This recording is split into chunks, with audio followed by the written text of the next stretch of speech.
Pronto, meus irmãos, estamos aqui com o Escatom, as nossas lives das terças-feiras, com muita alegria. Já avaliamos no capítulo 10 do nosso livro as alianças abraâmica, davídica e nova aliança. Nos debruçamos sobre elas, realçando que nós, dispensacionalistas, também acreditamos nas alianças, apesar de não sermos aliancistas, né? Como os aliancistas também creem em dispensações, pelo menos duas, apesar de não serem dispensacionalistas. Mas as alianças principais deles é a da graça e das obras, e alguns também serem a aliança da redenção. Todas três não estão na Bíblia. Mas precisamos verificar as alianças abraâmica, davídica e nova aliança no estudo do dispensacionalismo para podermos compreender bem o milênio de Cristo, pois essas alianças elas serão inauguradas e desenvolvidas durante o período do reino messiânico do nosso Messias, o Cristo. E hoje nós estamos entrando, irmãos, no capítulo 10, do capítulo 11 do livro. E o capítulo 11, no capítulo 11 desenvolvemos as parábolas do capítulo 13 de Mateus, 4 de Marcos, 8 de Lucas. As as 7 parábolas, juntamente com o Sermão da Montanha. Mas nós vamos começar pelas parábolas daquele capítulo, de 13 de Mateus em especial, e avaliando o mistério do reino, porque a partir daí também nós começamos a visualizar o reino mediado também, dentro do contexto do ministério de Cristo e da sua segunda vinda, e o que é chamado de também um período interadventos. Então, vamos decodificar as parábolas de Mateus 13 através do dispensacionalismo revisado e clássico, né? É o dispensacionalismo normativo. Pode passar, irmão Klaus. Então, numa síntese do capítulo 11, nós podemos dizer que nós vamos analisar as diversas interpretações teológicas sobre o reino de Deus e os eventos finais. A obra foca especialmente nas parábolas de Mateus 13, contrastando visões com o dispensacionalismo revisado e o progressivo, para explicar o período entre a rejeição de Cristo por Israel e sua segunda vinda, utilizando referências de renomados estudiosos como Pentecoste e Norman Geisler. O texto detalha como essas histórias bíblicas revelam mistérios sobre a igreja e o plano messiânico.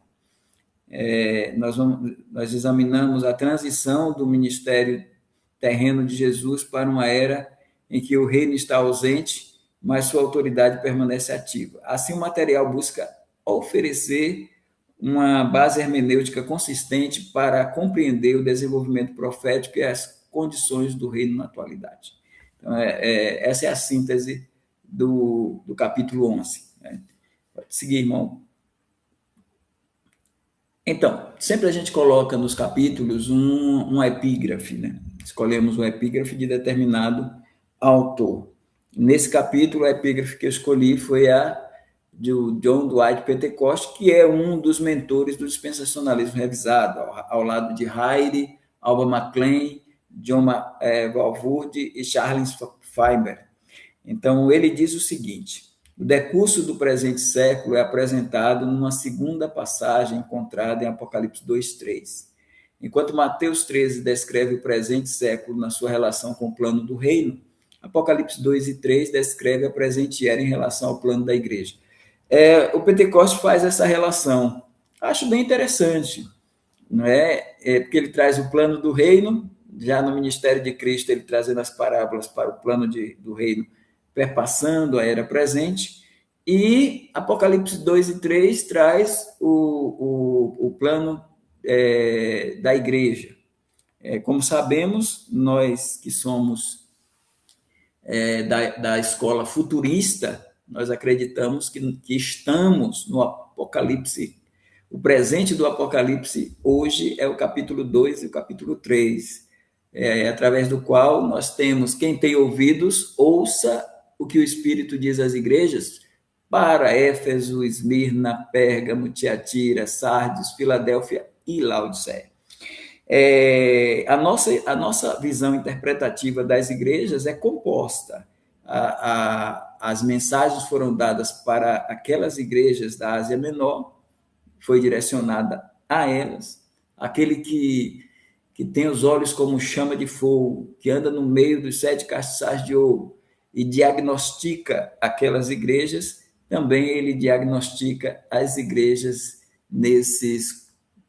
Estamos nos aproximando aí a 2000 anos de história da igreja. Então, está pertinho de chegarmos lá, se ela não for arrebatada antes. 2032, 2033 será quando a igreja completa 2000 anos de existência. Então, aquelas 7 cartas estão bem patentes e presentes hoje nas igrejas mundo afora. E existe uma visão historicista do Apocalipse que trata as 7 igrejas como períodos da história. A de Éfeso, o período dos apóstolos, até a igreja de Laodiceia, que seria o período da tribulação.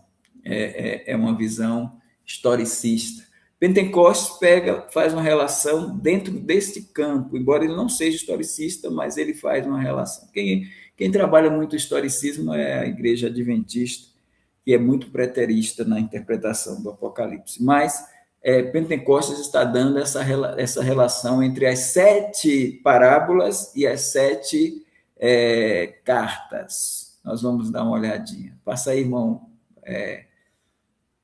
Klaus. Então, nós temos 28 capítulos no livro de Mateus. Mateus, ele escreveu o seu evangelho para os judeus. E ao escrever para os judeus, ele apresentou Jesus como o rei Messias. A palavra de ordem do evangelho de Mateus é reino dos céus. Ela aparece 32 vezes. Ladeada por reino de Deus, que aparece no evangelho dele 35 vezes, ou melhor, 5 vezes, que dá um total de 37 vezes. Existem dispensacionalistas clássicos que fazem distinção entre reino de Deus e reino dos céus, não vê os termos como intercambiáveis. Eu acredito que eles são intercambiáveis, e que uma das provas disso é que reino de Deus aparece em Mateus também, 5 vezes, e reino dos céus, 32 vezes. O fato é que a palavra reino dos céus, ou reino de Deus, ela é a palavra-chave do evangelho de Mateus. O evangelho tem uma genealogia diferente da de Lucas, que escreveu para os gregos e apresentou Jesus como homem. A palavra de ordem lá em Lucas é filho do homem. E a genealogia de Mateus, ela é real, e a de Lucas é legal. Real em Mateus não como sinônimo de realidade, mas como sinônimo de realeza. E legal em Lucas, dando a legalidade. E aí nós temos uma coisa interessante, porque no evangelho de Lucas a genealogia é decrescente, e na de Mateus é crescente. A de Lucas, ela vai buscando o Filho de Deus, Adão, porque ela vai de Cristo a Adão, do segundo Adão ao primeiro Adão, e justamente para trazer esse termo, que era o predileto dele, até nos outros evangelhos era o predileto dele, filho do homem, que causou curiosidade nos fariseus, nos escribas, nos saduceus, nos religiosos da época. Queria saber quem é esse homem. Não era o pai, porque o pai, apesar de Balaão ser um falso profeta, ele diz que, e aí ele acertou quando diz que Deus não é homem, para que minta, nem filho de homem, para que se arrependa. Deus Pai nunca foi homem, então não se tratava do pai, tampouco do José, porque Jesus ele não foi filho de José, ele foi filho de mulher, filho de Maria e não de José. Então o filho do homem ali tem a ver com a humanidade de Cristo, não é uma pessoa, é a própria humanidade, é a parte da natureza humana de Cristo. Então Cristo é apresentado como homem, essa genealogia decresce, enquanto a de Mateus cresce. E na de Mateus já começa com filho de Abraão, filho de Davi, e a sua árvore genealógica em Mateus, ela é de reis, ela é de reis. Então, e Marcos não tem genealogia, foi escrito para os romanos, apresentando o servo sofredor. Então, apresenta Jesus Cristo como servo, não tem genealogia, porque ninguém quer saber quem é o pai, quem é o avô, quem é o bisavô de um escravo. E João apresenta Jesus como Deus. É diferente, é um evangelho diferente, é um evangelho não sinótico, não sob a mesma ótica. E João escreve para apresentá-lo como Deus. A palavra de ordem eu sou, a de Marcos é logo, logo, logo, logo, dando ideia de agilidade e rapidez. A de João é eu sou, e não tem genealogia, porque Deus ele não tem uma árvore genealógica, por isso começa no princípio era o verbo, e o verbo estava com Deus, e o verbo era Deus. E aí, Mateus, ao apresentar Jesus como rei, ele traz uma caminhada histórica. Eu só coloquei a caminhada até o capítulo 12, porque nós vamos analisar o capítulo 13, as parábolas. Então, dentro dessa caminhada, nós temos, se fôssemos do capítulo 14 até o 28, também teria um mecanismo também para trazer essa questão da realeza de Cristo, do Messias. Mas capítulo 1 e 2 trata do direito legal dessa messianidade dele. É a linhagem e a afirmação ao trono de Davi. Então, nós temos capítulo 1 e capítulo 2 atestando isso.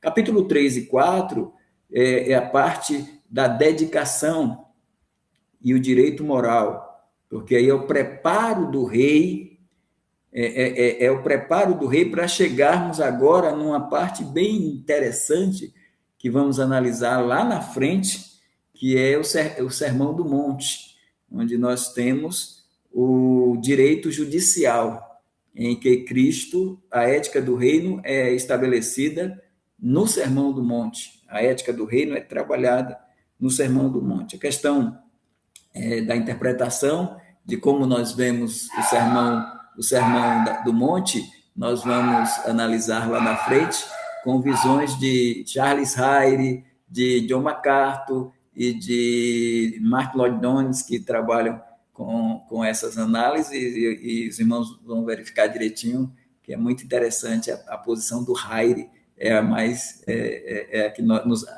se afina mais com o que nós cremos. Do capítulo 8, depois do Sermão do Monte, até o capítulo 10, nós temos o direito profético e a autoridade desse Messias, porque o ministério de milagres demonstrado exclusivamente a Israel, ali aparece.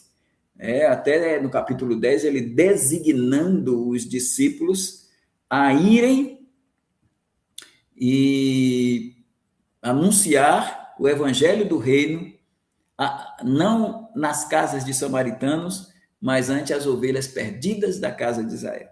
Interessante que Jesus manda, ali na província da Galileia, naquela época, naquele tempo, havia diversas províncias, Israel tinha um número de províncias bem interessante, era a província da Pérea, a província da Samaria, a província da Judéia e a província da Galileia, ainda tinha Decápolis, né? A região ali, e Jesus Cristo mandou os 12, lá no capítulo 10 de Mateus, no 10 de Lucas já são 70, mas nos 10 de Mateus são os 12, e ele manda esses discípulos visitarem em torno de 219 cidades. E o ID ali é restrito, é um ID restrito, ID as ovelhas perdidas da casa de Israel. Interessante, quando nós chegamos no 28, é ide e ensinai todas as nações. Já expande, estende para os gentios. Mas agora é Israel. E a mudança se dá também muito pelo que vamos ver nos capítulos 11 e 12.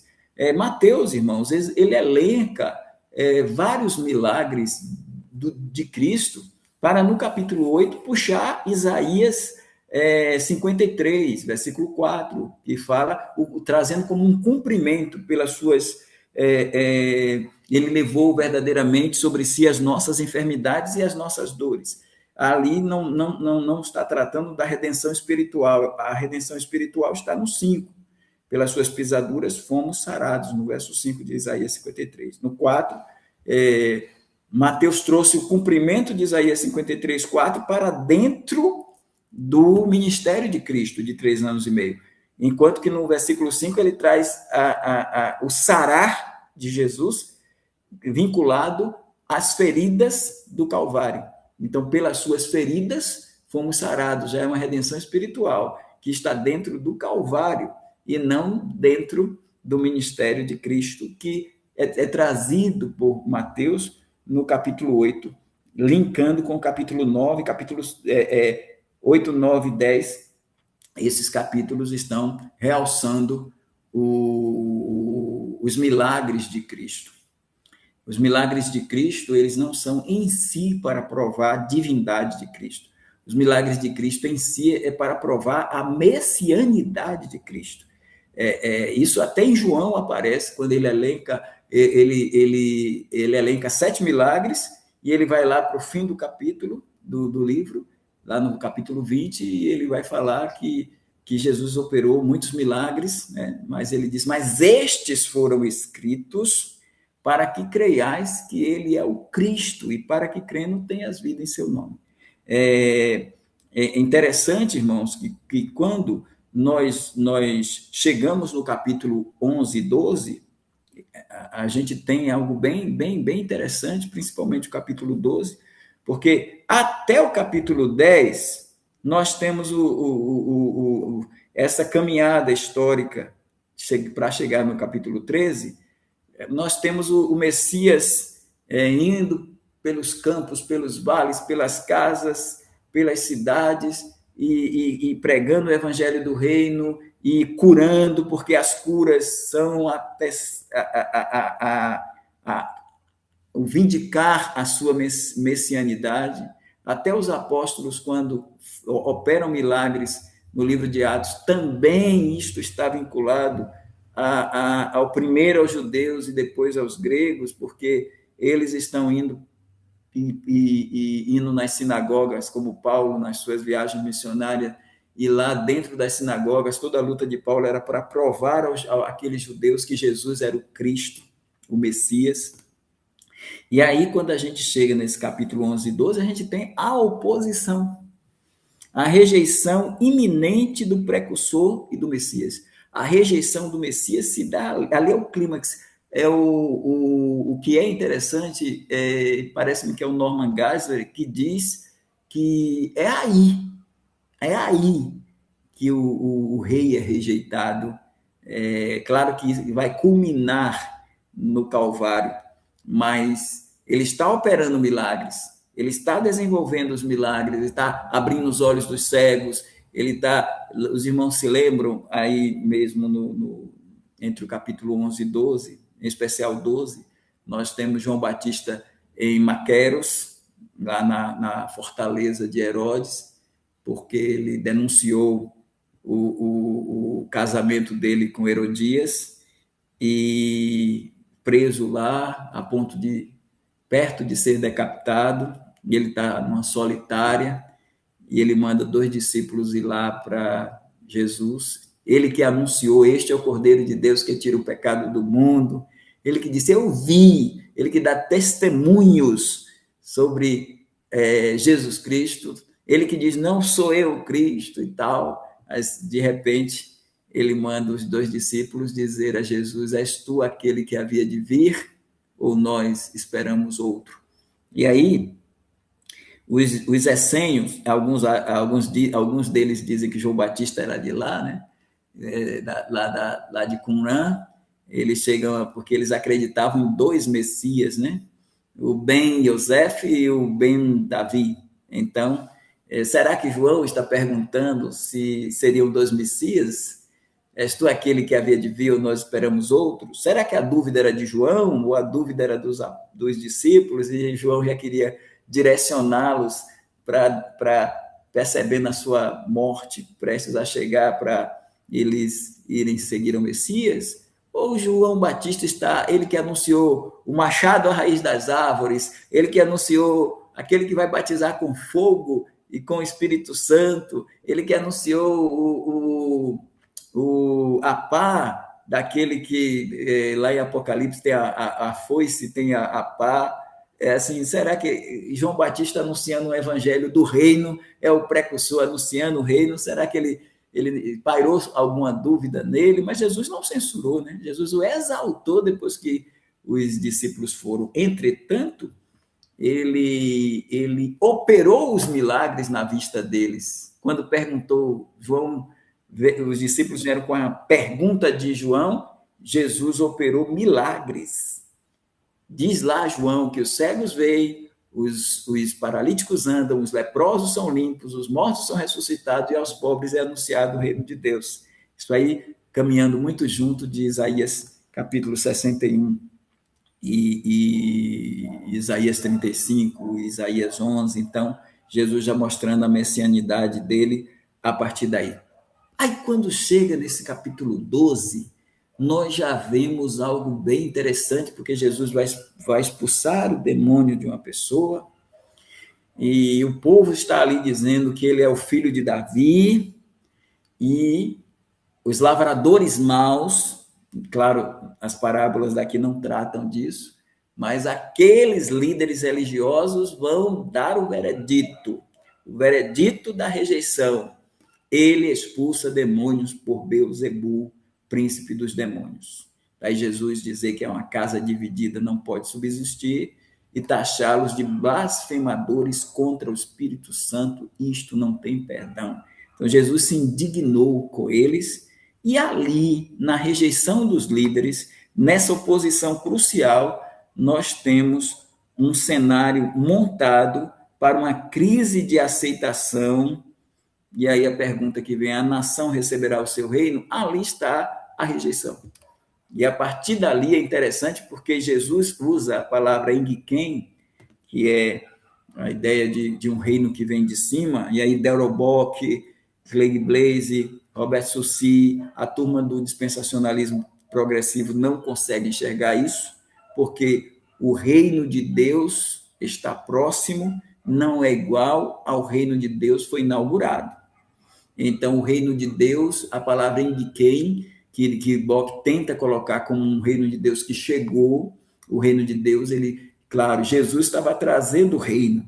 João Batista e Jesus pregaram: arrependei-vos e crede no evangelho, é chegado, até ele diz ali, se eu expulso demônios pelo Espírito de Deus, é chegado a vós o reino de Deus. E interessante que Lucas, pastores e irmãos, Lucas vai utilizar no capítulo 11, ele vai, o mesmo texto, a mesma perícope, e Lucas vai utilizar outra expressão. Enquanto em Mateus é dito: se eu expulso os demônios pelo Espírito de Deus, a vós é chegado o reino. Lá é dito: se eu expulso demônios pelo dedo de Deus, é chegado o reino. E lá no Pentateuco nós vemos, principalmente no Êxodo, dizer que as tábuas da lei foram escritas pelo dedo de Deus, que é o Espírito de Deus.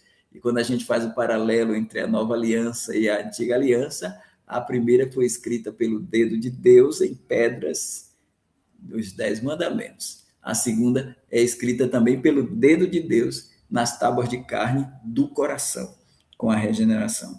Então, pode passar, irmão Klaus. E aí nós temos o veredito inversamente proporcional.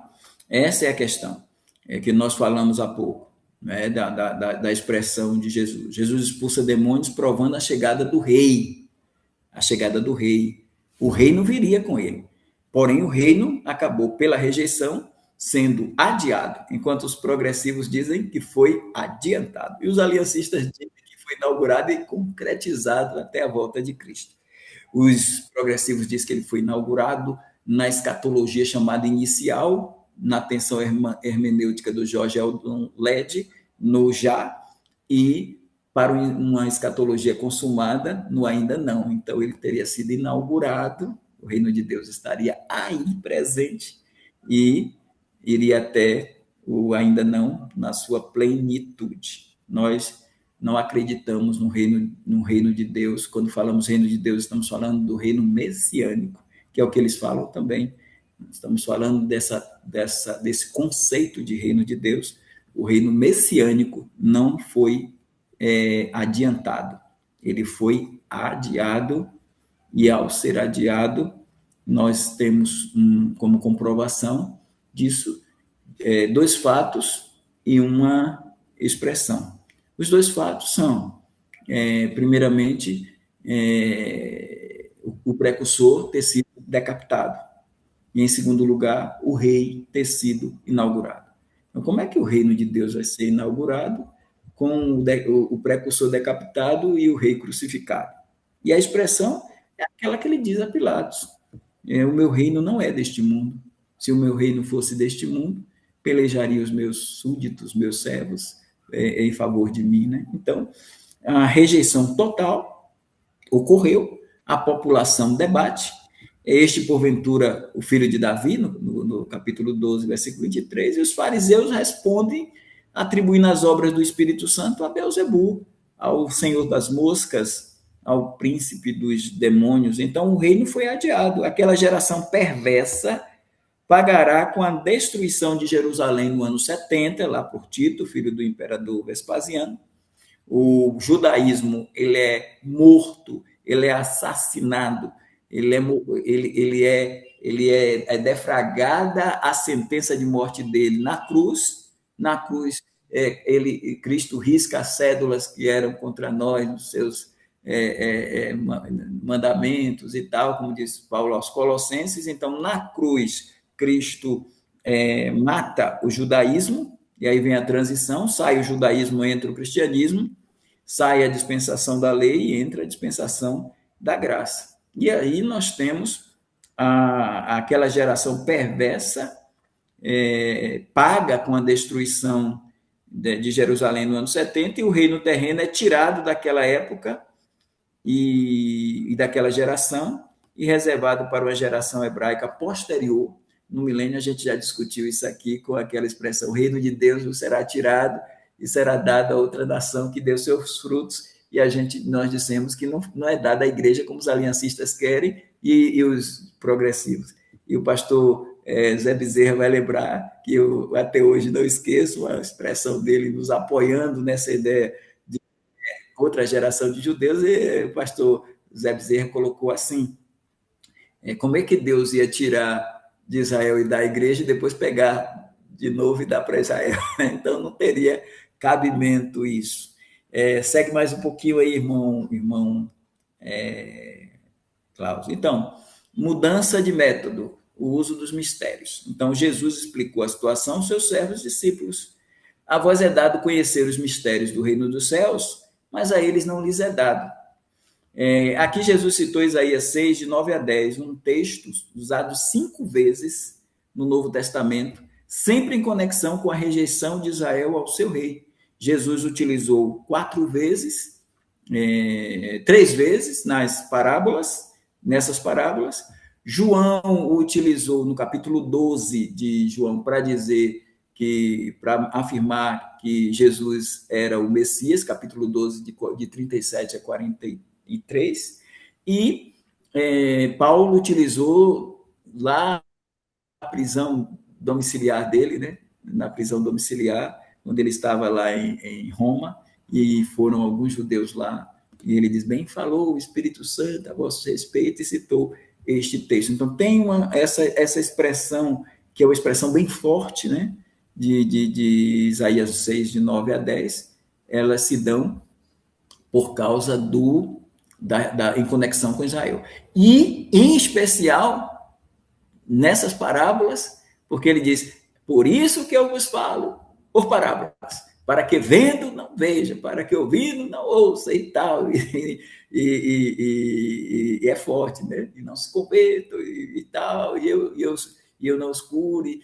E aí ele explica em Mateus por que ele fala isso, não é que Deus vai endurecer, Deus faz um endurecimento de incredulidade, que isso é função de Satanás, mas ele diz por que o coração deste povo está endurecido, e ouviram de mau grado, e rejeitaram. Aí ele aplica, claro, quando pega Marcos, a gente vai pegar Marcos e não tem essa explicação, mas quando completa com Mateus, ele explica o porquê que ele fala a eles por parábolas, por causa da incredulidade dessa própria gente, desses próprios lavradores maus que vão persuadir o povo a negar o rei.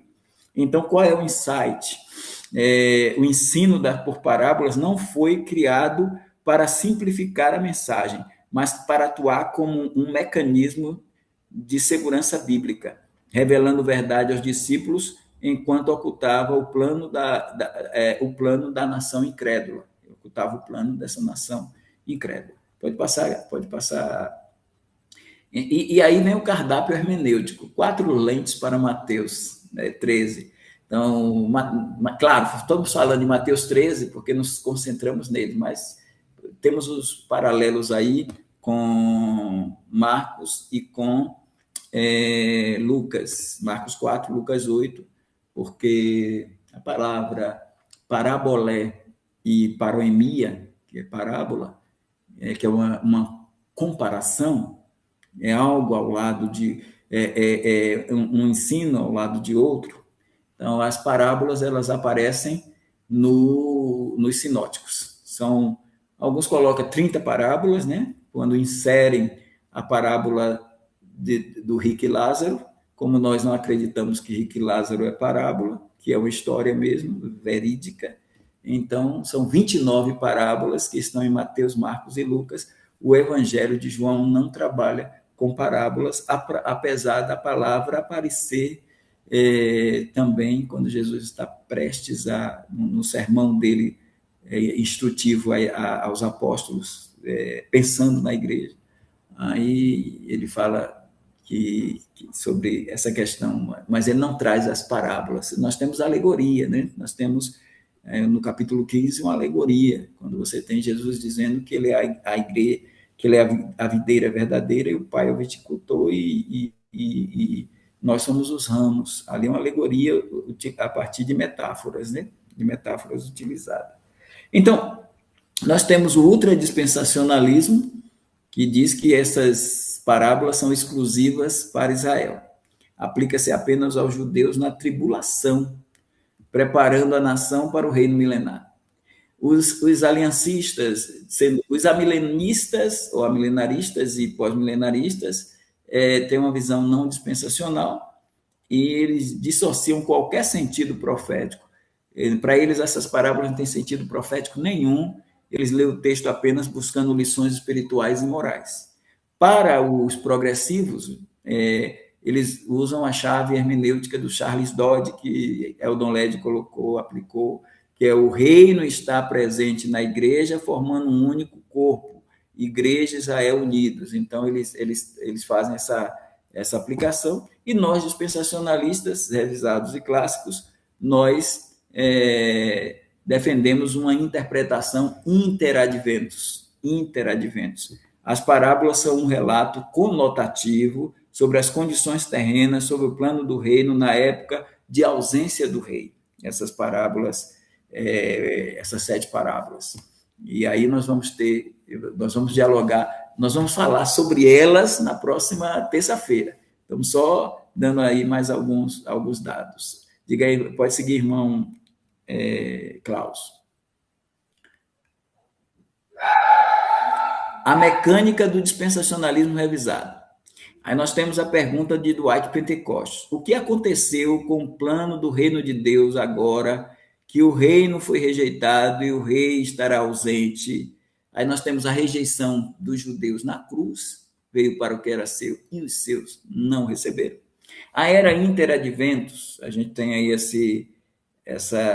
essas engrenagens por causa do livro, da nova capa do livro, né? Aí a gente vai encaixando as engrenagens até o rei, segundo advento. Então, a resposta para essa questão, já que o reino prometido a Israel é objeto de uma aliança irrevogável, não pode ser abandonado. Mateus 13 mapeia exatamente o que ocorre na terra durante essa espera. Ele está mapeando o que é que vai ocorrer durante essa espera. Né? Definição de Hayre. Hayre diz o seguinte: o termo fim do mundo, nestas parábolas, significa a consumação do século. Elas abrangem estritamente o período entre o ministério terreno de Cristo e o seu segundo advento em glória. Pode seguir, irmão Klaus. Estou já chegando ao finalzinho aí para passar para o irmão. E aí nós temos a chave de Scrooge, o mapa das parábolas. Então, como é que é um mapa das parábolas? Essa fala de Jesus em 13:52. Todo escriba instruído acerca do reino dos céus é semelhante a um pai de família que tira do seu tesouro coisas novas e coisas velhas. Nessas 7 parábolas, nós temos coisas novas e coisas velhas. Compartimento número 1, as coisas novas, são 4 parábolas. O contexto. Essas 4 parábolas são ensinadas em público, junto ao mar, Mateus 13, de 1 a 3. Qual é o foco? Os novos tesouros da verdade e o anúncio presente do reino. No compartimento número 2, as coisas velhas, são 3 parábolas, elas são 7, 3 parábolas. Qual é o contexto? Ensinadas em particular aos discípulos, veja, as novas foram ensinadas em público, Mateus 13, de 1 a 3, as velhas, elas são ensinadas em particular aos discípulos em casa, capítulo 13, verso 36. Foco, as velhas verdades e a escatologia futura do reino. Então, no foco do compartimento 1, os novos tesouros da verdade, o anúncio presente do reino. É um anúncio, não estamos dizendo de um reino inaugurado. E aqui, velhas verdades e a escatologia futura do reino. Vamos seguir adiante. Então, o arquivo das coisas novas, face pública e presente do reino.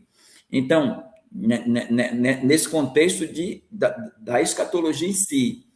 Então, nós temos as parábolas da semente e os solos, 13, de 3 a 9. Significado, a proclamação visível do evangelho do reino aos homens. O que Jesus fez. Né?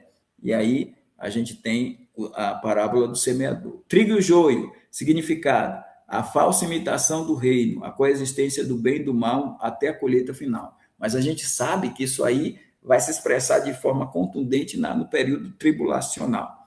E aí a gente tem, no arrebatamento, de certa forma, você tem a retirada do trigo e o deixar do joio, e na segunda vinda nós temos o deixar do trigo e o levar do joio, que é a destruição do joio, a condenação do joio, no sentido de eles morrem e não reinam, e resplandece os justos no reino.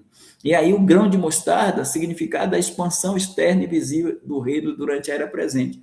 É uma expansão em termos do grão de mostarda, a ideia de que a igreja ela aparece como uma agência do reino e ela prega o evangelho, mas ela não é o evangelho do reino em si que ele vai ser pregado no período tribulacional. Vamos adiante, irmão. E aí vem o arquivo das coisas velhas, o plano profético interno e o destino de Israel. O tesouro escondido, significado, 3:44, representa a nação de Israel oculta no mundo, aguardando sua redenção. Então, a parábola do tesouro escondido é a nação de Israel oculta no mundo, aguardando a sua redenção. A pérola de grande valor, significado, representa o remanescente judeu durante a grande tribulação, exclusiva a Israel. A rede, significado, julgamento definitivo das nações no encerramento da era interadventos. Então, a rede ali é o julgamento das nações. Pode passar. E aí nós temos no meio aí o ponto de divergência hermenêutica, a parábola do fermento, E a parábola do fermento, a gente tem de um lado nós, pré-milenistas, para nós o mundo vai de mal a pior, e o fermento tipifica o mal e a corrupção crescendo no presente, na era presente, o reino será estabelecido apenas no futuro. Para os pós-milenistas e amilenistas, o fermento tipifica o bem e o poder do evangelho dominando o mundo. O reino já foi estabelecido, já foi inaugurado. Então, essa é a divergência. Nós acreditamos que nós somos pessimistas. Pessimistas otimistas. Pessimistas porque a gente está vendo o homem caído e adâmico aí graçando e desgraçando com tudo. E aí a gente tem do outro lado a vinda de Cristo para um milênio, para um reinado melhor.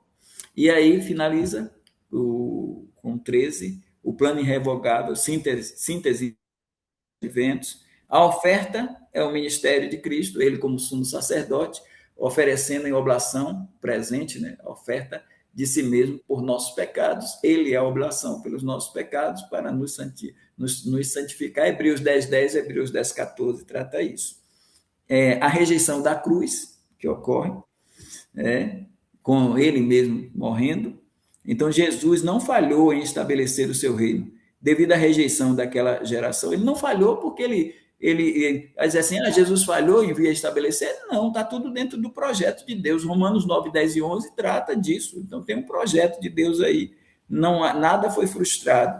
Então, Jesus não falhou no estabelecer o seu reino. Devido à rejeição daquela geração, o relógio profético acionou o plano de Mateus 13.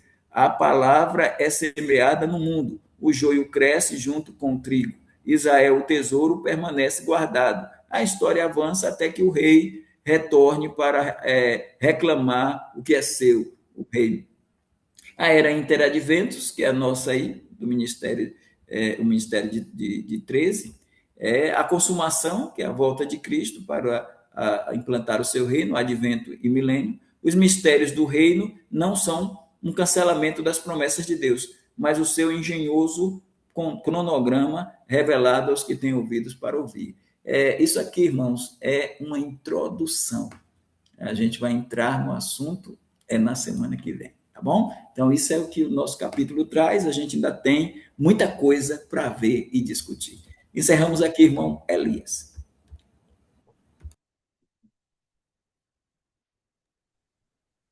Bom, se puder colocar a tela toda, por favor, deixar os. Isso, obrigado, obrigado. Não falamos boa noite para o irmão Daniel e nem para o pastor Ulisses. Tudo bem, Boa amados? noite.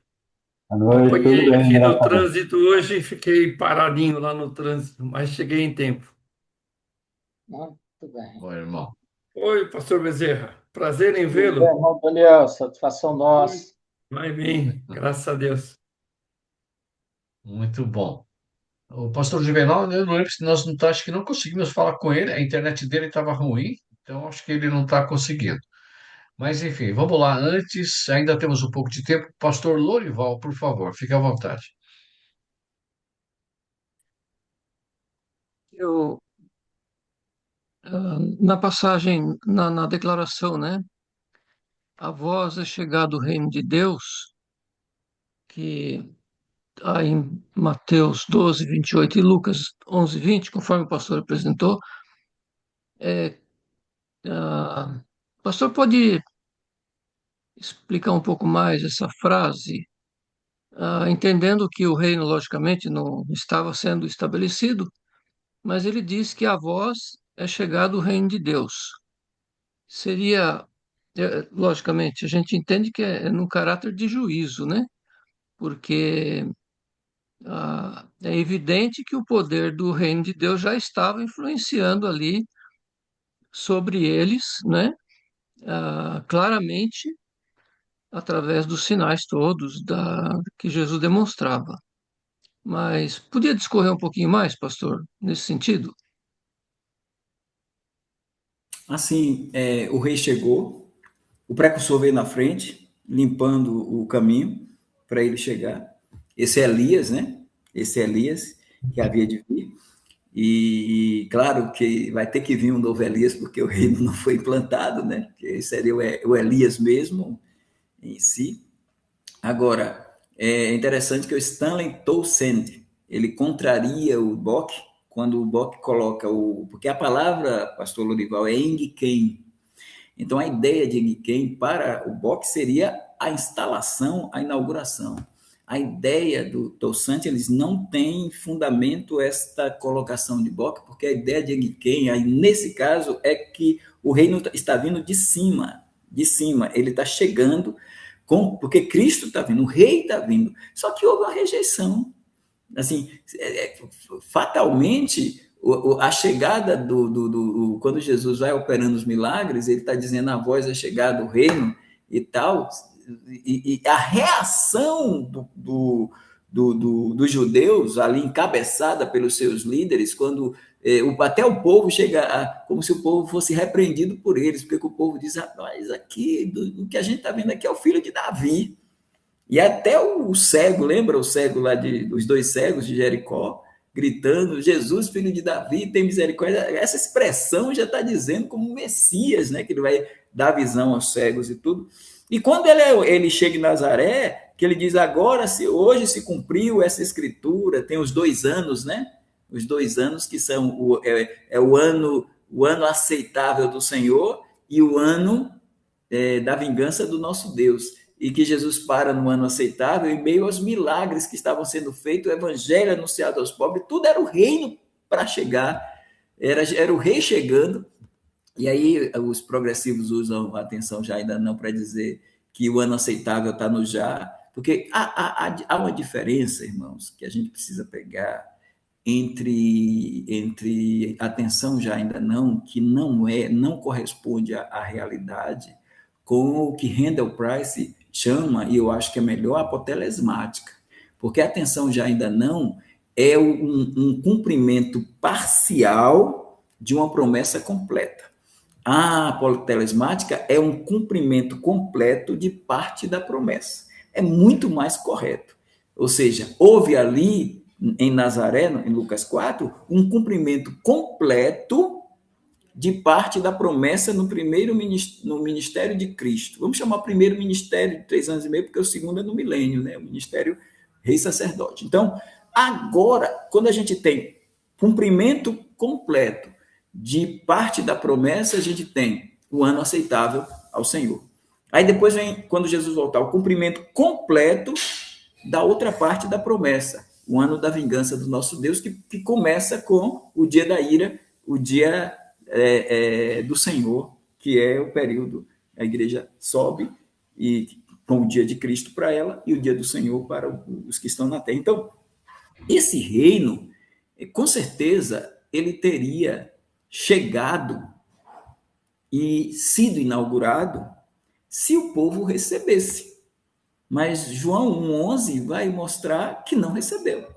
Então, em não recebendo, aí eu vi um dispensacionalista progressivo dizer, que conversa é essa? Como é que ia ser tudo implantado se não iria ter o Calvário? E se não tivesse o Calvário e eles recebessem, como é que fica Hebreus 9:22? Sem derramamento de sangue não há remissão. Claro que a gente está dizendo nas nossas lentes, mas a gente sabe que tem um plano de Deus todo perfeito, elaborado, e que Romanos 9, 10 e 11 vai retratar bem isso.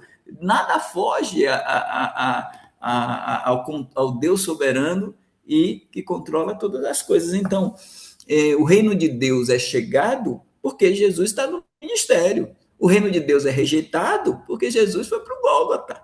E depois, tumba vazia e trono ocupado, não inaugura, não.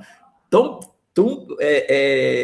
tumba vazia e trono ocupado faz com que o filho do rei, que é rei, suba até os céus para tomar posse do reino, mas ele não inaugura o reino porque ele vai primeiro para o trono do Senhor, que é o trono da graça, enquanto sumo sacerdote. Disse o Senhor ao meu Senhor, assenta-te à minha direita, Salmo 110:1, até que eu ponha os teus inimigos por escabelo dos teus pés. Este até que denota esperar. Aí o escritor de Hebreus diz em capítulo 10, 11 e 12, que ele está lá esperando até que os seus inimigos sejam postos por escabelo dos seus pés. Na primeira vinda, os inimigos, eles riram e mataram o rei. Ainda que a morte dele consiga ter uma vitória sobre os principados e potestades, espiritualmente falando, mas na primeira vinda ele teve uma derrota no sentido dele ter sido morto pelos reis da terra. Salmo 2 não, ele se rirá dele, Salmo 2 não se cumpre, né, no Calvário. Na ressurreição ele vence. Aí os aliancistas dizem, não, aí ele venceu tudo, tudo é espiritual, e ele já venceu, já despojou, já colocou todos debaixo dos pés. Não, porque 1 Coríntios 15 diz, convém que ele reine até que ponha todos os inimigos por escabelo dos seus pés, e inclusive, quando os reis da terra se levantam, é Armagedon, para derrubar Jesus, aí sim, eles não crucificam Jesus outra vez, Jesus os derrota, Jesus os coloca debaixo dos pés, mas ele ainda está reinando, porque vai ter uma rebelião lá no final e vão aparecer mais inimigos contra ele, para ele colocar aqueles inimigos debaixo dos pés. E ainda batalha Gog e Magog, não de Ezequiel 38, 39, que é da queda do comunismo, Confederação do Norte, mas de Apocalipse 20, de 7 a 10, aquela derrota ali deles, derrota eles, mas ainda tem um inimigo a ser derrotado, que não está em capítulo 20, de 7 a 10. Está em capítulo 20, de 11 a 15, que é a derrota da morte. Quando a morte e o inferno serão lançados no lago de fogo, aí sim, o último inimigo a ser derrotado, 1 Coríntios 15, é a morte, e ela vai ser tragada na vitória, quando Jesus condenar os ímpios. Então, tudo isso demonstra que esse é chegado o reino dos céus, porque o precursor está ali, limpando o caminho, e o rei está ali. Porém, eu estava lendo esses dias, e o pastor Zé Bezerra e demais pastores, pastor Lorival, estava lendo hoje, eu acho. Eu estava lendo a Bíblia, né? Na minha leitura da Bíblia anual. Aí eu estava encantado quando eu vi Davi dar todo o desenho, fazer tudo ali, dizer para Salomão, Salomão, você vai fazer assim, assim, Deus não permitiu que eu fizesse, mas você, meu filho, você que vai edificar o templo, você que vai fazer. Eu estava enxergando Jesus ali, porque quando a gente vai em Zacarias 8, Jesus, o filho de Davi, acho que Davi vai, a mesma planta, Davi vai dizer, olha meu filho aqui, e aí Jesus vai lá, porque ele vai fazer o quarto templo, né? O segundo templo foi 70, Elias e Moisés, junto com o povo de Israel, vai fazer o terceiro, mas a besta vai profanar com o falso profeta, colocando a imagem dele lá dentro, né, que é a abominação da desolação de que falou o profeta Daniel. Então esse templo profanado não vai servir, ele vai ser destruído ainda na tribulação, talvez com alguma coisa aí que vai ocorrer lá na frente.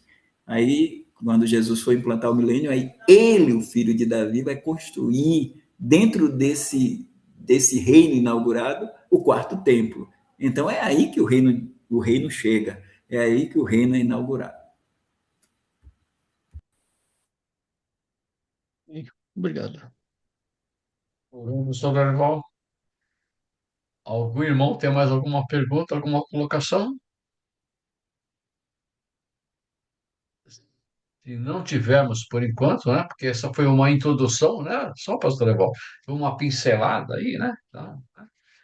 Então, nós vamos passar então a palavra ao pastor José Bezerra, porque aí ele tem um tempo suficiente para explicar, né?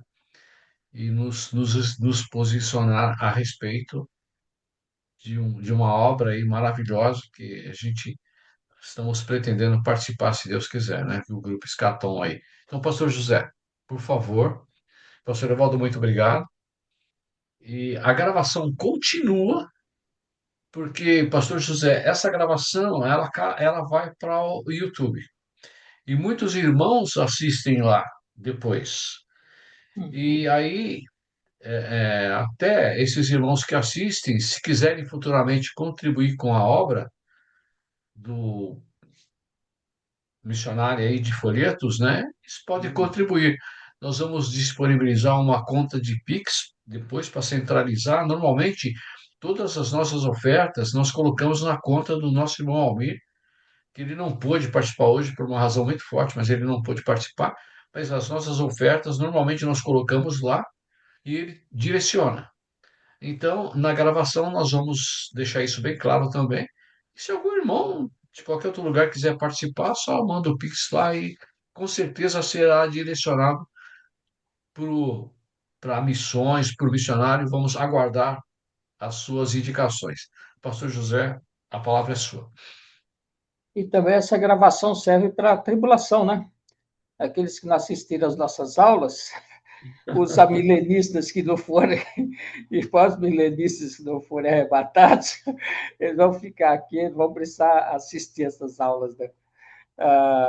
Brincadeiras à parte, eu quero agradecer as orações e explicar para os irmãos como anda a nossa saúde. Eu acabei de fazer os exames novamente, bem recentemente, nessa quinta-feira eu vou apresentar para o meu cardiologista. E, infelizmente, fiquei um pouco abalado pelo fato de que os exames comprovaram que o aneurisma cresceu em expansão, que é a artéria principal que sai do próprio coração, ali com a válvula. Ele tinha 12 centímetros o aneurisma, agora ele cresceu para 13. Não sei por que ele arranjou mais espaço ainda, já estava ocupando bastante, né? E ele cresceu de 53% para 54%. Um dos cardiologistas que estivemos no processo para a cirurgia, ele falou, olha, normalmente a gente perde a maioria dos pacientes entre 53 e 55, porque há rompimento e não há tempo de salvar o paciente. Se isso ocorrer, a gente se encontra na glória, tá? Então, só para você saber a seriedade que é a situação. Então, isso foi comprovado, né, em 2 tipos de exames diferentes, o ecocardiograma e a angiorressonância com contraste. Então, continue orando por nós. Nos últimos 45 dias, eu tive bastante dor no peito, isso é uma indicação realmente dessa situação, mas, ao mesmo tempo, eu creio assim, Deus não mudou o dia, ele só disse que vai acontecer. Né? Ele não, por chegar a 44 ou 45, ele tem um dia que ele vai me chamar para casa. Então, esse dia está lá reservado no trono da graça e nós estamos caminhando na confiança, como diz o apóstolo Paulo, partir está com Cristo. Mas, enquanto estamos por aqui, estamos na obra aqui em Cubatão, graças a Deus. Deus nos abençoou, compramos um prédio que custou R$ 1.200.000 à vista, e estamos pegando todos os feriados e alguns finais de semana e trabalhando para reformá-lo. Então, continue orando por nós nesse sentido. Também peço oração pela Donizete. Nós chegamos no prédio e no mesmo dia que nós chegamos, ela não lembrou que tinha um degrauzinho de 4 centímetros para entrar no banheiro, ela tropeçou, bateu com o ombro e terminou de romper uns tendões do ombro, e ela depende das 2 muletas. Então, isso tem trazido um transtorno muito grande, os médicos não optaram por uma cirurgia, só que com isso veio uma fraqueza muscular muito grande, que nós começamos uma investigação e terminou agora descobrindo que os problemas do sono, da apneia e tudo mais têm causado transtorno para esse enfraquecimento. Estamos aí trabalhando nessa direção para a aquisição de um equipamento. Então, essa é a situação da nossa saúde. Eu conto com suas orações e agradeço por orarem por nós. O assunto principal de hoje diante desse aviso, né, de que os nossos dias se aproximam, a gente tem tido um ministério silencioso, mas que nós começamos a participar dele há mais de 5 anos. Com a Elim, nós sempre doamos folhetos para pessoas que realmente comprovassem que faziam o trabalho de evangelismo. Sempre esteve no nosso coração fazer isso, dentro das nossas condições. E aí, há mais de 5 anos, um irmão, José Assis, de Rio Grande do Norte, ele pediu folhetos, e daí eu perguntei para ele, bom, qual igreja que você pertence, o que você faz, mostra para mim, diga o que você pretende fazer com o trabalho? E aí ele começou a documentar isso, né? Eu mandei os primeiros folhetos, ele documentou com vídeos, com fotos, e daí eu acionei alguns amigos, o Perseu, que os irmãos, alguns de vocês conhecem, entrou nessa parceria conosco, e sempre que o Perseu faz uma oferta, eu não recebo dinheiro, aquele irmão não recebe o dinheiro. Como é que funciona a coisa? Se cada R$ 1.000 que o Perseu disponibiliza, R$ 600 vai direto na conta da Trinitariana, e a gente tem uma parceria com a Trinitariana, tem um irmão já, né, muito hábil nesse sentido, ele transforma isso em Bíblias de evangelismo, em Novos Testamentos, em Evangelho de João, e a própria Trinitariana custeia, ela tem um ministério que, em casos especiais, ela custeia a despesa de correio, que às vezes é tão quanto, né, muito caro, e são as coisas que pesam, né? Então, a gente tem essa parceria com eles. O Perseu diz para mim, pastor, eu quero investir, a gente chama de Investindo para a Eternidade, esse projeto, né? Eu quero investir mais R$ 1.000 para a eternidade. Beleza, então, Perseu, faz os R$ 600 na conta da Trinitariana, aí ele me manda o Pix, eu já mando para o irmão da Trinitariana, que aciona e faz chegar a Rio Grande do Norte essas Bíblias.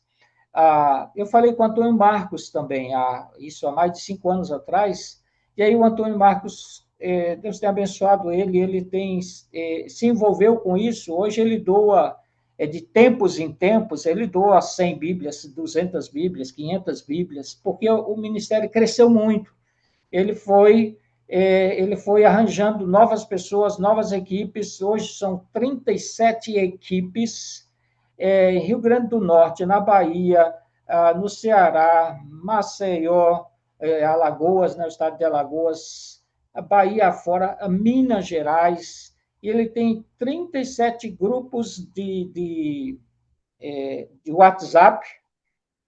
São voluntários que Deus vai levantando das diversas igrejas que os irmãos possam imaginar. Pessoas que querem fazer evangelismo e não têm material, eles precisam de material. Então, desses R$ 1.000 que o Perseu doa, quando ele doa, estou usando o Perseu porque é o Perseu e o irmão Antônio. O irmão Antônio, hoje, ele compra as Bíblias direto, ele pesquisa as promoções na Trinitariana, as pesquisas na Sociedade Bíblica, e aí ele já providencia, já tem um contato direto que ele manda direto lá para o irmão José Assis. E o José Assis distribui isso. O José Assis saiu de férias, ele trabalha em uma empresa lá, ele saiu de férias dia 28 de fevereiro, e ele viajou por 26 cidades do Nordeste, visitando essas equipes, levando Bíblias. O dinheiro dele das férias foi para pagar combustível e fazer evangelismo do mundo afora. Então, assim, é um trabalho tão espetacular, e aí eles vão mostrando o testemunho das pessoas que receberam a Cristo, eles vão para hospitais, eles fazem culto nas feiras, nas casas, de casa em casa, nas fazendas, nas roças, pelo mundo afora. Então, assim, é um exército que tem crescido. Quando eu falei para ele, há um mês e pouco atrás, né, eles oram pela nossa saúde,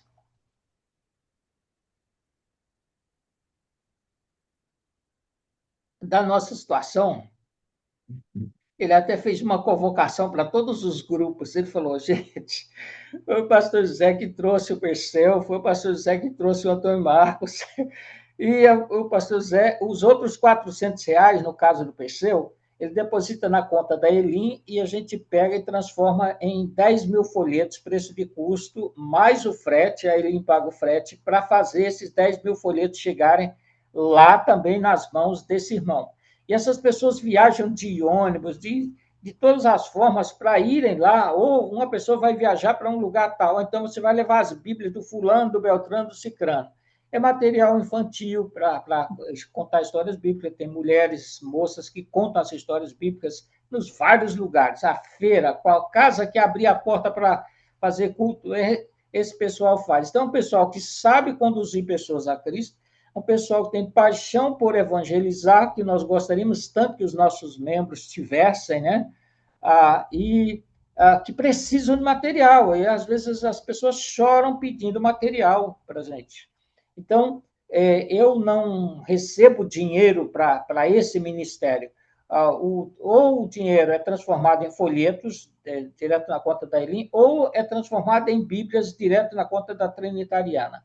O Antônio Marcos, hoje, ele está tão empolgado com esse ministério que ele está fazendo direto com o José Assis. Por que a gente evita isso? Porque outras pessoas que esses meus amigos ajudavam, depois as pessoas começam a ligar para aquela pessoa e pedir dinheiro para isso, pedir dinheiro para aquilo. Então, a experiência me ensinou que é melhor a gente ter uma forma de supervisionar isso, mas que as fontes não cheguem. Então, nesse vídeo que o José Assis gravou há um mês atrás, quase que chorando, ele disse: pastor, se o senhor morrer, nós estamos fritos, porque nós não temos Bíblia de mais ninguém, não vem Bíblia de lugar nenhum, a não ser através dessas suas fontes aí. Aí me veio o pensamento: cara, se eu morrer, o escatom vai continuar. E escatologia sem missões não funciona. A gente está aprendendo escatologia para saber que Jesus está voltando, e quando Jesus está voltando, nós precisamos fazer alguma coisa, porque quando ele voltar, nossa missão como igreja acabou, né? Então, assim, não importa quanto que a pessoa dá, mas se os irmãos vai juntando de grão em grão, a galinha enche o papo. Aí diz assim: nós temos R$500 que nós queremos transformar isso em Bíblias, Novo Testamento, Evangelho de João, para chegar até eles. A pessoa responsável por isso, né, uma conta que o Elias vai indicar, conversar com os demais aí, esse recurso vai direto para a Trinitariana. Por que eu faço com a Trinitariana e não com a Sociedade Bíblica? Porque a Sociedade Bíblica não paga o frete. E o frete pode custar R$200, R$300, dependendo do peso, né? Então, para os irmãos terem uma ideia, custa R$130, 10 mil folhetos para chegar lá. Pesa 10 quilos, se for o folheto simples, né? Então, a Bíblia, um pouco de Bíblia já pesa bastante, né? Que o correio cobra pela caixa e pelo tamanho do volume e pelo peso também, né? Então, pode ser feito na Trinitariana. Nós queremos investir, temos X para investir em folhetos. Imediatamente a gente transforma isso, faz chegar até eles, e espalha pelo Brasil afora com esses ministérios que estão espalhando o Evangelho verdadeiramente para chegar até quem precisa nesse mundo de tanto catolicismo, tanta perdição, tantas coisas erradas, pessoas que têm...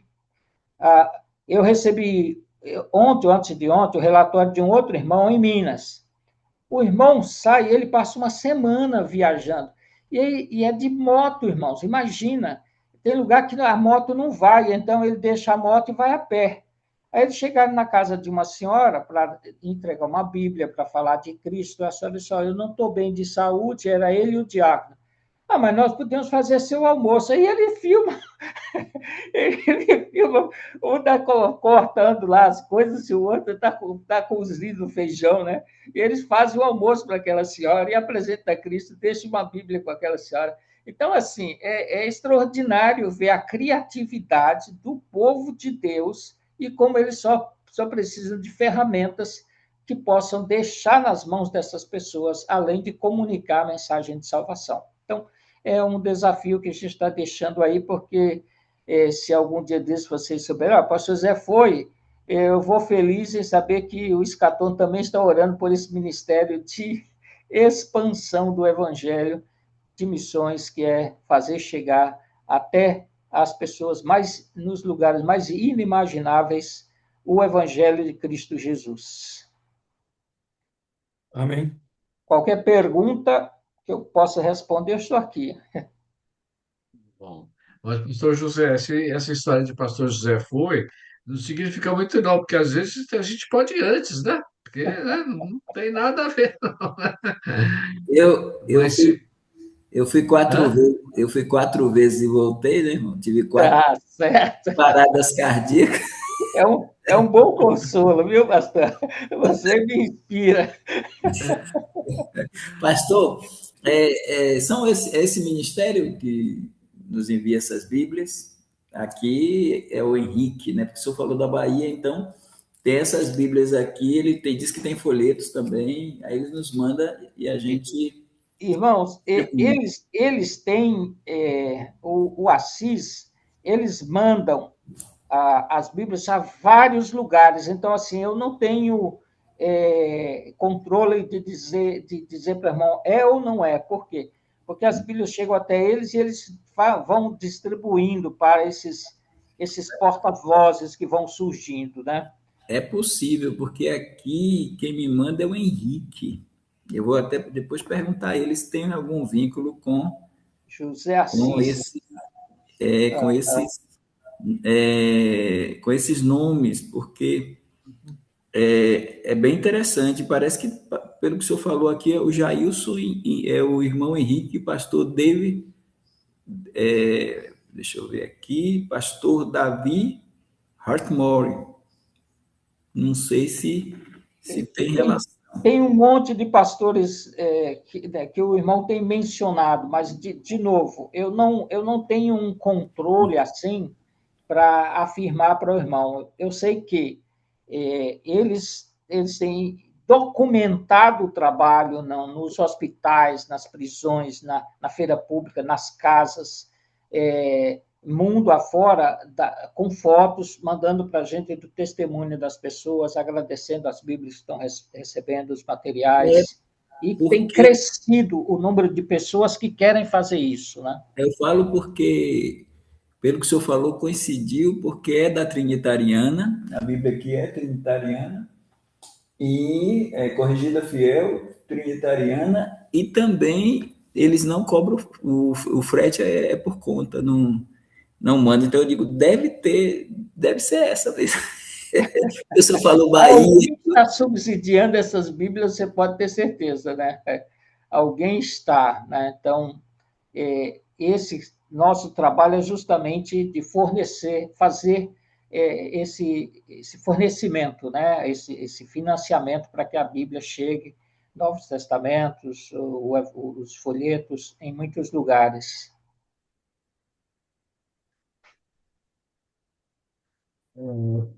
Pastor José, eu queria só entender a sistemática. Então, quer dizer que os depósitos são feitos diretamente na conta da Trinitariana, é isso? Se E eles direcionam para essas pessoas, como aquela pessoa que o irmão mencionou para mim no WhatsApp. É isso? são sempre direcionadas para o José Francisco.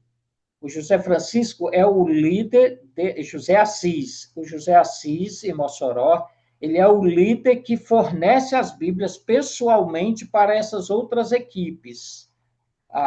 Porque senão a gente perderia o controle. Eu já vi gente recebendo Bíblia e vendendo as Bíblias que recebeu. Então, entendeu? Então, é lamentável. Então, a gente não fornece para qualquer pessoa. Eu, pessoalmente, tenho feito isso através da Elim para diversas outras pessoas doando folhetos. Mas Bíblias nós fazemos doando diretamente para esse ministério que o José Assis coordena. Ele tem os grupos de WhatsApp, ele tem os nomes de cada pessoa, onde eles estão, as cidades. Eu mandei uma cópia para você de 26 lugares que ele visitou, mas hoje ele me mandou muitos outros lugares, além daquele que as equipes estão trabalhando nos diversos estados. Mas eu não entendi como que nós vamos fazer para chegar isso para ele? Então, Esse irmão. de novo, se os irmãos têm um valor, vamos imaginar aqui que os irmãos arrecadaram R$ 500. Os irmãos querem mandar Bíblias. Então, o irmão vai me ligar, a pessoa responsável, digamos, seja o Almir. Pastor José, olha, o fundo do Escatom tem R$ 500 para investir em Bíblias. Bíblias evangélicas. Então, como é que eu faço? Eu vou passar para ele a conta da Trinitariana, que ele vai fazer o Pix. E aí, naquela conta, eu vou pegar, ele vai me mandar o Pix, e eu vou mandar para a pessoa da Trinitariana que coordena essa área, que já sabe do ministério, e ele já tem os dados do José Assis, e ele vai fazer esse pacote, vai tirar a nota fiscal, vai mandar, ele até documenta com fotos para enviar para o José Assis, e o José Assis vai fazer a distribuição. Digamos que Entendi. os irmãos tenham mais de R$ 200, R$ 300, nós queremos investir em folhetos. Aí, se quer investir em folhetos, aí os irmãos vão depositar na conta da editora Elim.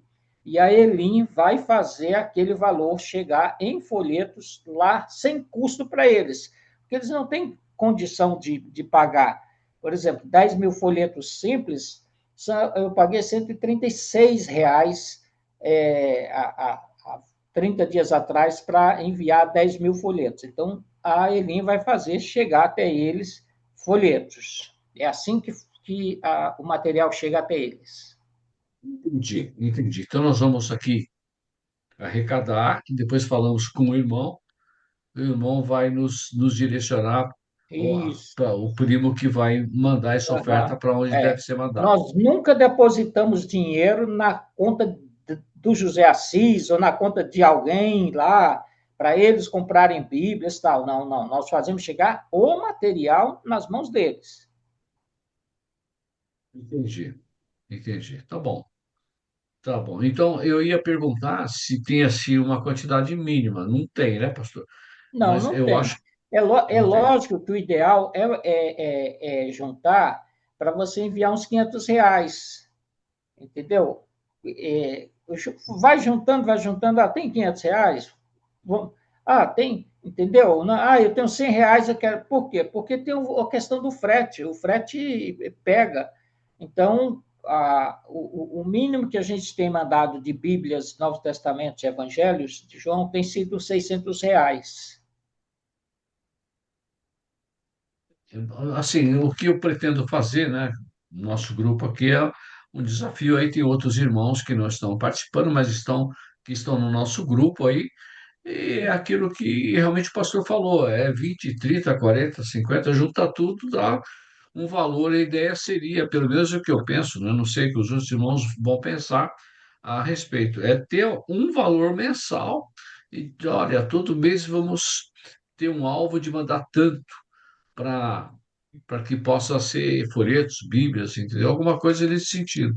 A ideia seria essa, né? A gente poder contribuir, entendeu? Essa seria a ideia, tá bom, pastor? Tá certo? A gente agradece. Qualquer que seja o valor de material que chegue para eles, será de grande ajuda e de grande bênção para essa expansão do Evangelho. Isso que eu quero que os irmãos entendam. Eu só posso dar R$ 30, um dando um pouquinho, outro um pouquinho, vai juntando, juntando e tendo um valor mínimo, faz esse investimento em material, manda para eles. E assim vai se caminhando, entendeu? Tá bom, pastor. Muito obrigado pela sua presença ilustre nos visitando hoje, né, pastor José? Pastor José, Nós, que foi nós um temos Pode falar. Nós temos enfrentado dias difíceis nessa situação da saúde da Donizete e a minha, mais uma igreja de idosos. Nós temos pessoas de mais de 80 anos, mais que 20% da nossa igreja tem mais de 80. Mais de 10% da nossa igreja tem mais de 90.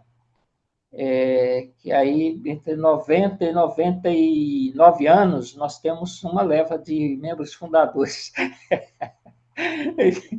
Então, é um desafio e tanto, mas eu agradeço as orações e é uma alegria, a gente fica muito feliz de estar em boas mãos. A sumidade do conhecimento do pastor Evaldo, junto com a simplicidade com a qual Deus o deu, depois de mortificá-lo 4 vezes e trazer de volta, não restar mais lugar para o orgulho, né? É extraordinária e os irmãos poderem desfrutar dessa maneira é bênção sobre bênção. Então, que Deus continue abençoando-os e usando-os ricamente, porque eu não tenho dúvida que isso vai se espalhando, né?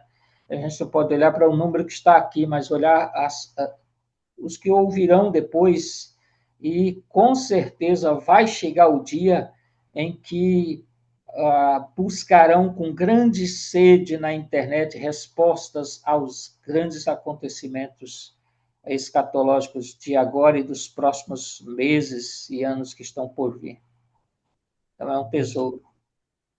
Pastor José, eu já estou vendo por outro lado. Eu acho que a sua igreja, quem é membro lá, tem uma longevidade maior. Vou considerar de ser membro lá para ser longevo, né, pastor Evaldo? Foi até interessante, Feliz, que eu estive 2 vezes no sepultamento de ex-membros daqui, que quando no passado, há mais de 10 anos atrás, houve uma crise, eles saíram, eles foram para a primeira igreja.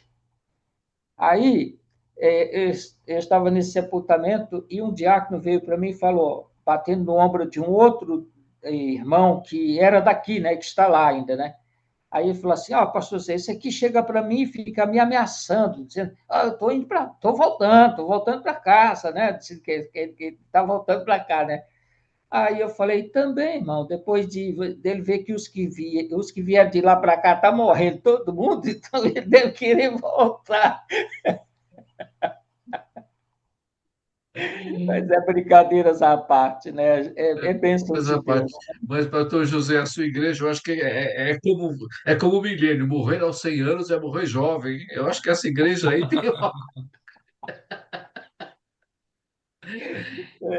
Ai, É olha, isso é um mesmo. grande privilégio. Pastor, falando isso, saiu uma pesquisa recente que no mundo hoje tem 700 mil pessoas com mais de 100 anos. E diz que até 2050 a tendência é termos 3 milhões de pessoas com mais de 100 anos. E certamente essas pessoas, muitas delas estarão na igreja do pastor Zé Bezerra. Mas muito obrigado, pastor. Foi muito bom também. A gente aprendeu com o senhor aqui e faz falta, mas a gente entende também que o senhor está cuidando da saúde e temos orado constantemente pelo senhor e confiantes no Senhor que Ele ainda vai lhe dar muitos anos aí, está fazendo um trabalho maravilhoso, louvável, porque o Senhor continua, e aí com projetos maravilhosos. O Senhor, no Rio de Janeiro, fez uma igreja, uma bela igreja, com poucos recursos, e conseguiu fazer lá, e apresentava lá na associação, e chega em Cubatão, já chega também aí com essa reforma, com esse investimento, e isso é bênção. E isso é exemplo para todos nós, viu, pastor? Deus Amém. continue abençoando. Eu estava na Paraíba e estava citando seu nome, porque eu citei lá, eu estava pregando sobre história, agora na APIBRE, na Associação da Paraíba, sobre identidade litúrgica, que eu fiz um livro sobre, e eu estava pregando lá e falando, o pastor Zé Jaime Augusto, o pastor Zé Bezerra e o pastor Ricardo Bach, que já está com o Senhor. Esses três aí foi que trouxeram o principal livro da história do movimento, que povo é esse, né? Então, eu estava falando o seu nome, quando eu vi o senhor aqui, eu lembrei que sábado eu estava falando do senhor. Mas eu confesso para os irmãos uma coisa. Até umas irmãs têm dito para mim assim, pastor, o senhor não pode se emocionar quando pregar. A, a preocupação, né? Aí eu falei, irmã, quando eu não me emocionar é porque eu morri. Mas várias vezes, ao terminar de pregar, a dor no peito é tão grande que há uma sensação, será que eu vou estar nesse púlpito no próximo domingo?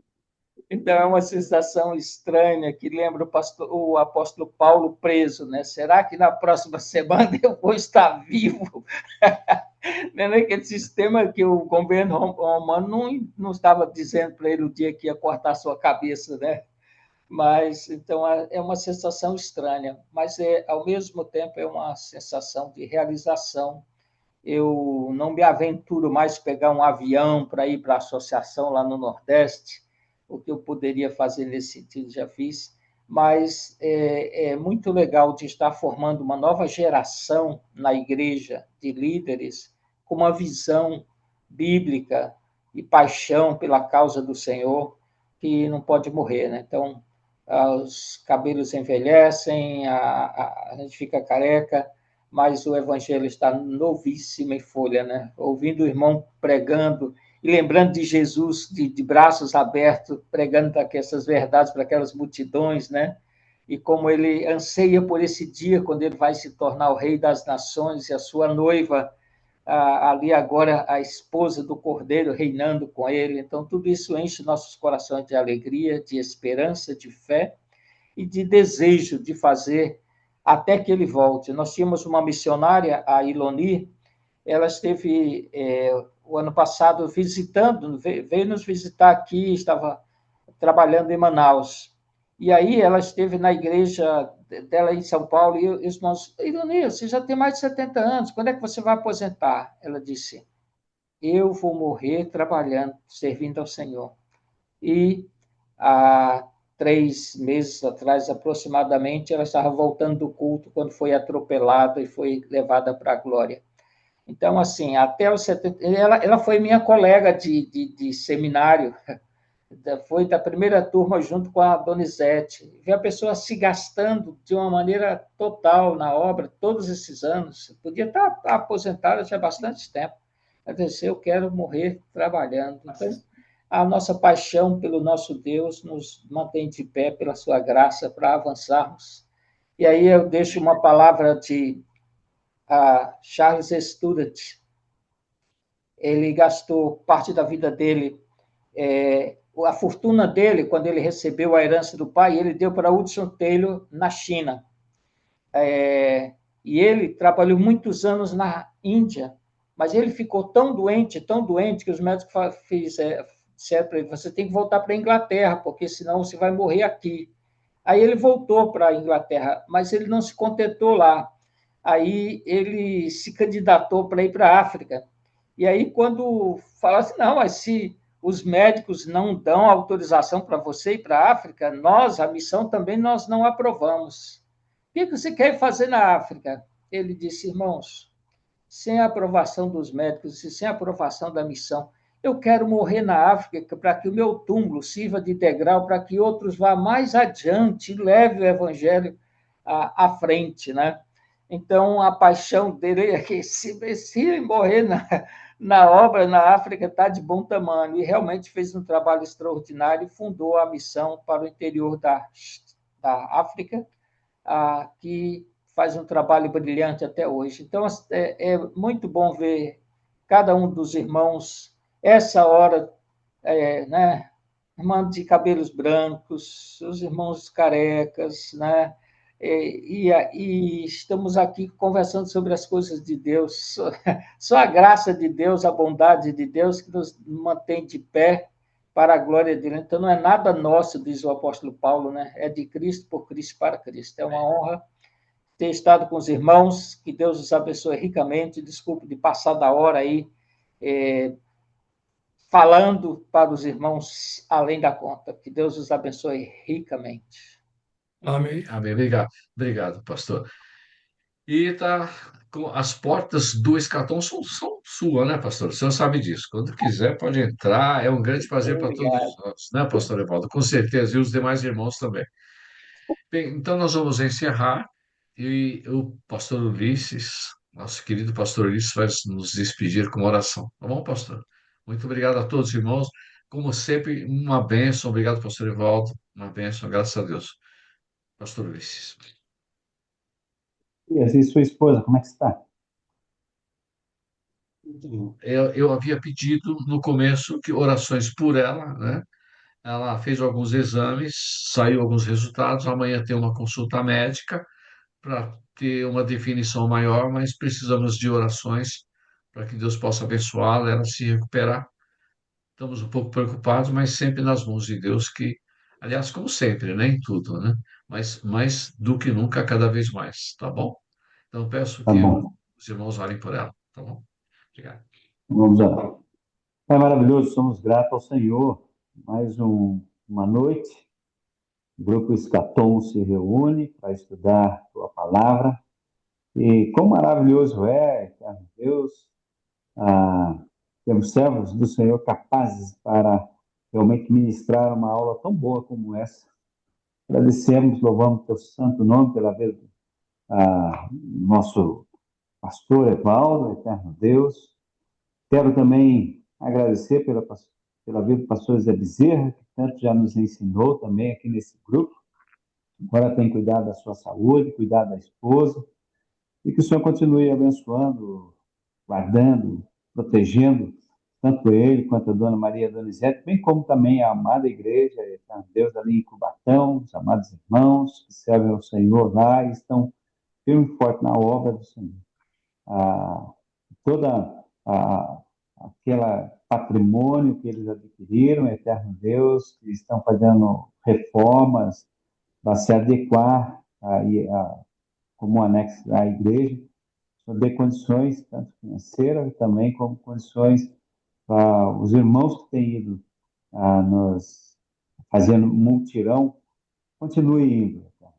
Então, abençoa, guarde, proteja a vida deles, proteja também, eterno Deus, esse ministério que o pastor José Bezerra tem abraçado em relação a garear recursos para que Bíblias, para que folhetos e outras literaturas possam chegar, eterno Deus,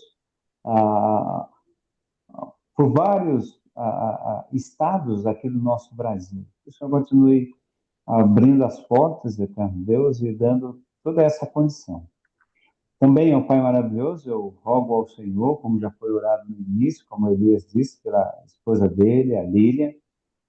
Já temos orado por ela, temos pedido pelos exames que ela tem feito e continuamos pedindo. A ida dela para o médico olhando os resultados, aquilo que ele vai dizer para ela e também para o Elias, que o Senhor abençoe, eterno Deus, e guarde os teus servos, ó Pai grandioso, e seja com a saúde da nossa querida irmã Lília. Então, abençoa, proteja, debaixo das tuas mãos poderosas. Cuida de cada um de nós, nos dê uma boa noite de descanso, possamos reclinar a nossa cabeça para o travesseiro e dormir, porque o Senhor tem cuidado de nós. Essa é a nossa oração, é a nossa súplica, no nome de Jesus. Amém. Amém. Amém. Boa noite, gente. Deus abençoe a todos. Boa Boa noite. noite. Irmãos, muito Obrigado, obrigado. pastor Evaldo. Muito bom estudar. Amém. Obrigado, pastor Bezerra. Deus abençoe ricamente. Satisfação, meus irmãos. Muito Obrigado, prazer. pastor Bezerra. Deus Boa abençoe. noite. Deus Obrigado. abençoe. Obrigado, pastor José, pastor Evaldo, pastor Satisfação aí. Juvenal, pastor Lorival. Obrigado, boa noite, irmão Klaus, Daniel. Boa noite. Amém. Boa noite. Deus abençoe. Amém.